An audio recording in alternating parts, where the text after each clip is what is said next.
अपना इलाज कराने जाता है तो डॉक्टर उसको देखता है इसको बीमारी कहाँ है।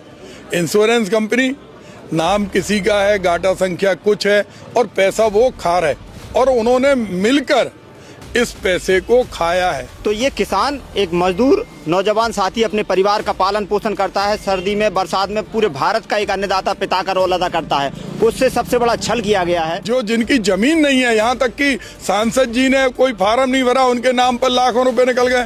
तो इससे बड़ा भ्रष्टाचार का उदाहरण पूरे देश में हो नहीं सकता। ये नियम है कि 25% नुकसान की भरपाई 72 घंटे के अंदर होनी चाहिए, लेकिन यहाँ 72 महीने के बाद भी कोई नहीं सुनता। इस माटी में जन्मे हैं, हम अन्नदाताओं का एक पैसा खाने नहीं देंगे। झांसी और बुंदेलखंड में फसल बीमा के नाम पे लगातार धोखाधड़ी की खबरें सामने आ रही हैं। कई किसानों के नाम पे फसल बीमा की राशि निकाल ली गई है और अब इको लेके आज कलेक्ट्रेट में तमाम नेता इतने जुटे हैं, किसान भी जुटे हैं। इन लोगों से बात करें, इन लोगों से समझे का कछु मुद्दा है, का मांग जी लोग रख रहे हैं।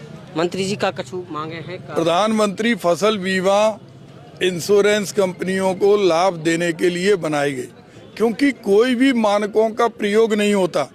अगर रैंडम चेकिंग 10% रेवेन्यू विभाग या प्रशासन को करना है, वो नहीं करता।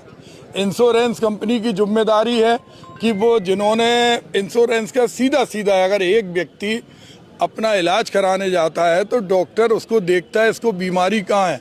इंश्योरेंस कंपनी नाम किसी का है, गाटा संख्या कुछ है और पैसा वो खा रहे और उन्होंने मिलकर इस पैसे को खाया है।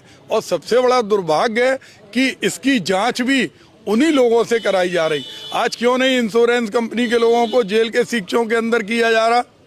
किनकी वजह से? डाटा वही फीडिंग करते हैं, पैसा वही देते हैं। आज क्या कारण है? जो किसान है उनको 1 रुपए, 2 रुपए, 5 रुपए मिल रहा, और जो जिनकी जमीन नहीं है, यहाँ तक कि सांसद जी ने कोई फार्म नहीं भरा, उनके नाम पर लाखों रुपए निकल गए।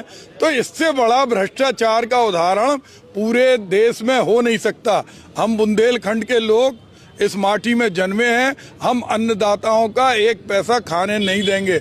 और अगर प्रशासन की मंशा ठीक है तो हाईकोर्ट के सिटिंग जज से इसकी जांच कराए और सीबीआई के लिए रिकमेंड करे। आज ललितपुर भी झांसी कमिश्नरी में है, वहाँ 115 करोड़ रुपए किसानों का बकाया है खरीफ की फसल का।